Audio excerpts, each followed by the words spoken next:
Picture this, the year is 2130 and humanity's time on Earth has ended, but the world is slowly recovering, one brick at a time, as LEGO minifigures rise from the debris. This is the theme of Relics, an exhibition that just recently finished in the Australian Museum in Sydney. Let's check it out together.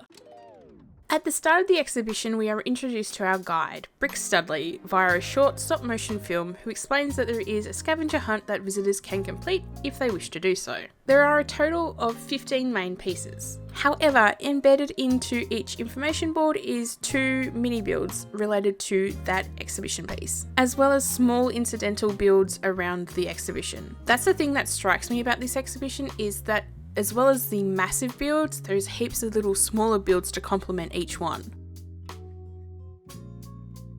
Our first main build is Stud's Diner. Housed in a dilapidated jukebox is a mini city complete with concert hall, diner, garage and parade. Just don't ask about what's going on in the underground.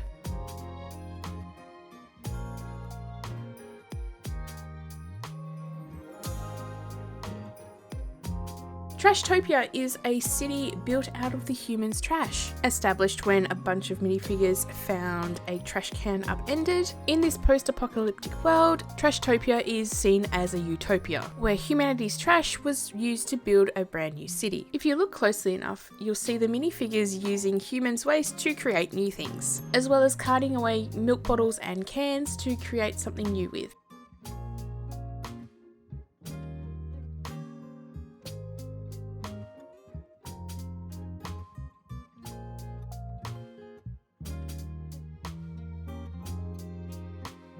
Relics was created by Jackson Harvey and Alex Towler, who won the second season of LEGO Masters Australia in 2020. The exhibition was touted by the Australian Museum as inviting visitors to enjoy an immersive experience that offers a balance between sustainability, playfulness and imaginative ideas. Also, each piece has minifigures of Jackson and Harvey in them.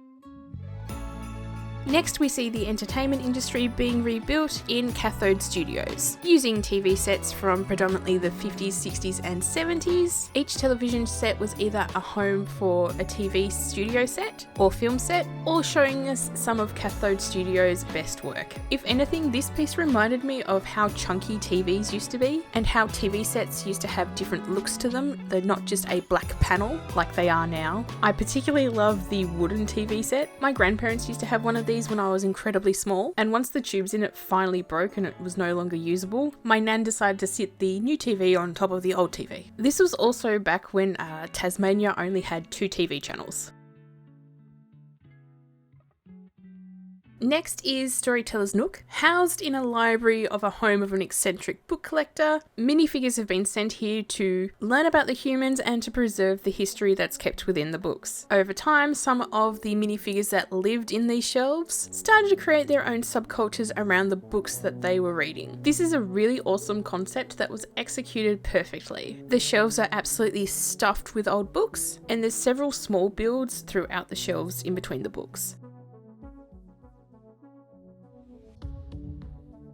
Timepunk's tower is built out of a dilapidated grandfather clock, where the clock's original pieces and LEGO are fused together to create this piece. The Timepunks use the tower to travel through time and to collect treasures from different times. As well as being used for travel, the clock is also storage for their plundered booty.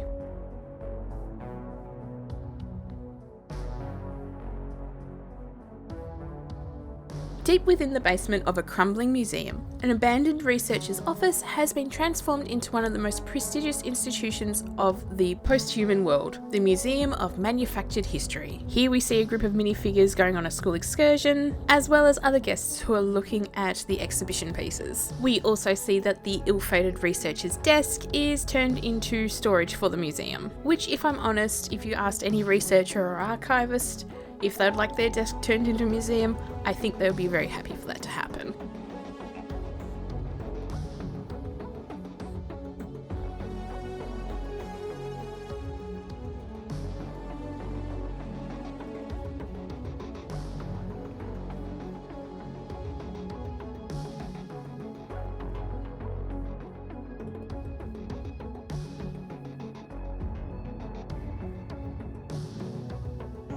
The Cryo Life Resort and Wellness Centre is for those minifigures that need to beat the heat. In the post-human world, the temperatures are quite high, and some minifigures just want to beat the heat. Nestled in the remnants of an abandoned kitchen, an old fridge is a perfect place for a wellness centre. As well as having the option to be cryogenically frozen, minifigures can also live in the fridge, enjoying the cooler temperature and activities the wellness centre has to offer.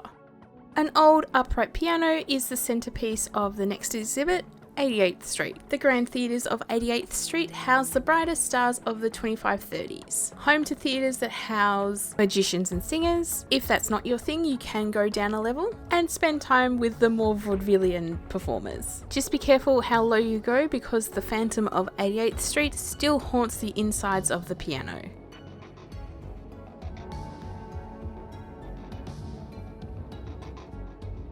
A old writing desk and typewriter are now the new home for the post-human times, the minifigures print media empire.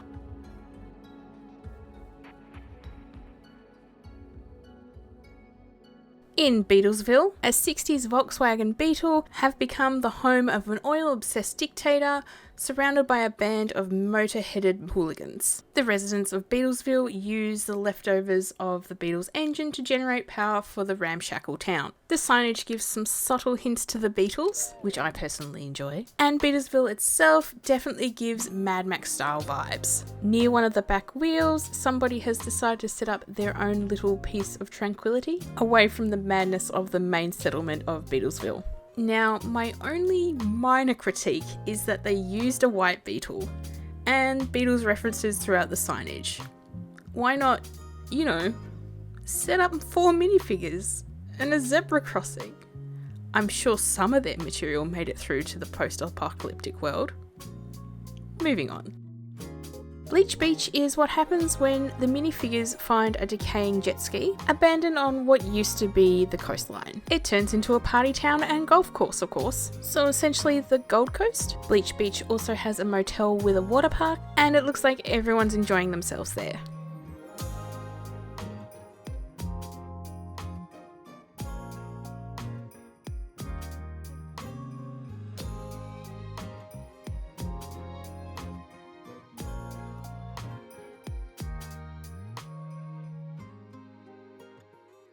In a dark office basement, where a server tower once provided central file storage and internet access for a suburban mid-tier tax accounting business, has now in the post-human world become a colony of minifigures, using the technology left behind by the humans to create their cyber haven Terraburbia. The minifigures have chosen to upload their consciousness to a virtual dimension in which every user can live equally average existences in a perfectly bland world, whilst other minifigures work to maintain the server and ensure that nothing happens to their utopia. Terraburbia uses bricks that absorb energy from the UV lights and then remit it as light. Also, I'm not sure that these maintenance minifigures are doing a great job at maintaining the server because it is full of bugs.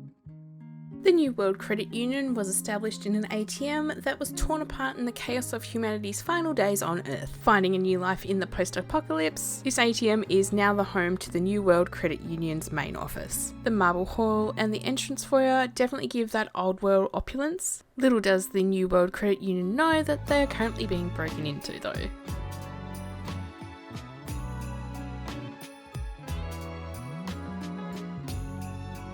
The final piece in the Relics exhibit is Cosmic Arcade. This is home to a colony of minifigures destined to explore the stars, using the towering arcade machines that have been transformed into a network of space stations. You can also see some of the minifigures learning how to grow things through hydroponics and learning how to potentially adapt their lifestyle for their life in outer space. What struck me the most as we were walking around Relics was the fascination by those who were there seeking out all the tiny, intricate details of each build. Whilst this is encouraged by the scavenger hunt you're given at the start of the exhibition, it gives visitors permission to explore the works in even further detail.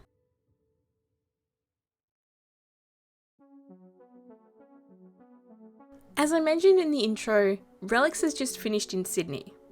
Whilst nothing has been mentioned online about the exhibition going on tour, fingers crossed it will make its way around Australia.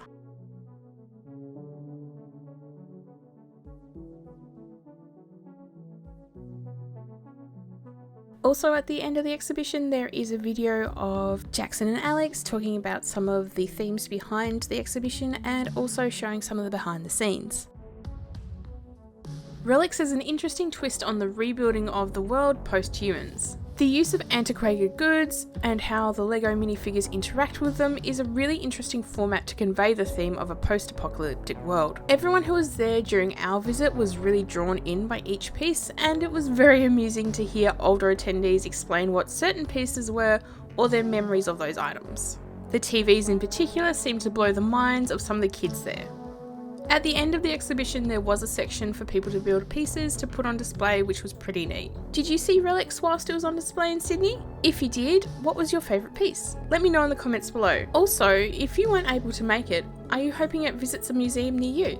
Let me know. Also, if you're into LEGO, maybe you should check out our video about Legoland Japan. Thanks for watching.